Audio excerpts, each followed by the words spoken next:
Hello everybody, welcome back to HardReset.Info channel. Today I'll show you how to easily fix no sound during calls on your VIVO V50 Lite.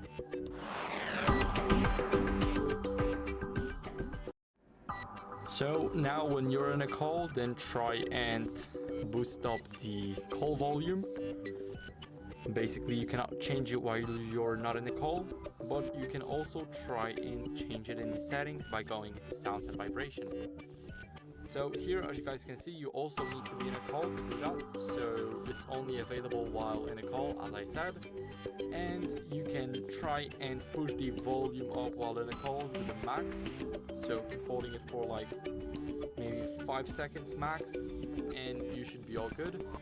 Now if there's still no sound, then try and disable Bluetooth to rule out disconnected devices, because the audio might be routed to them instead of the built-in phone speaker.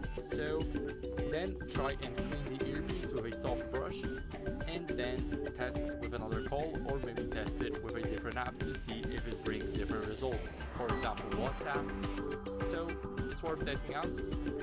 Now if it's not working, then try and restart your smartphone. So basically hold the power button and the volume up button.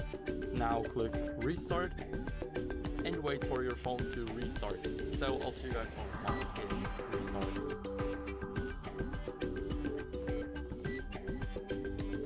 Now after restarting your phone, if you got the same results before restarting, then simply go over to settings. Now here you need to scroll a bit down until you guys see, let me show you the system update, and make sure that you're running the latest update for the Phone Touch OS. Now if you do, then basically, if you don't, then you basically miss out on many fixes like no sound during calls, also with the speaker, headphones, microphone, and low volume problems. So I recommend you guys updating your software, and then if there's still issues, you need to go over to the, let me show you guys, the system management. Here we have everything we need. So go to backup and restore all your important files first. Sorry, not restore, but backup your important files, as you may lose them during the factory reset process, because it's as a last resort here. You basically click here and click once again.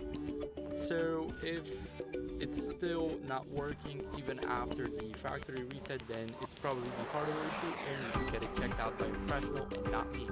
So thank you guys for watching. If you enjoyed this video, then leave a comment, subscription, and thumbs up. See you next time.